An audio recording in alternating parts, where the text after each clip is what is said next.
more so like FBI type shit though, because somebody had told me that back around when No Jumper first started, specifically Adam, they wanted Adam to specifically interview people out of Chicago and different places out of Florida that already had cases going on and stuff like that, and basically get more information. But yeah, Adam been working with the FBI, CIA since like about 2016 when he first put out No Jumper.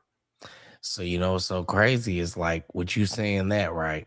And then with him creating a podcast with Whack 100 and his allegations behind that, it's just it was already a unique you know, collaboration, but with that information, it just makes it even weirder because just what everything they got going with the Big U case and Loose Cannon may be a CI or a confidential informant or fan Brick and all that. It's just so you got Brick over there, you got Loose Cannon over here, you got Whack 100, and then you got Adam 22 that maybe allegedly connected to it. So we kind of breezed by it in the beginning.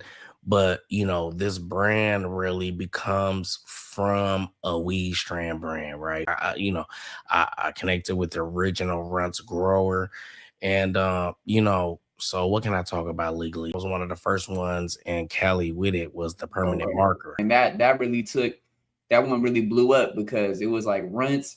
And then you heard like Gelato is always a big name and shit like that too. But the permanent marker is something kind of new, like 3 years, 4 years new type shit. And then after I started the strand and the brand, you know what I'm saying, we was getting, we was moving it around, and it was getting some movement that they was liking the darkies, they was liking the permanent marker. And then in that time span, I kind of transitioned. I invested a lot early in it. And then I started podcasting. The podcasting took off for me more. You know what I mean? That's where I started to invest more of my money and time and energy, buying new cameras, buying lights, buying mics, you know what I mean? To get back to your original question, it did start from a marijuana brand or strand.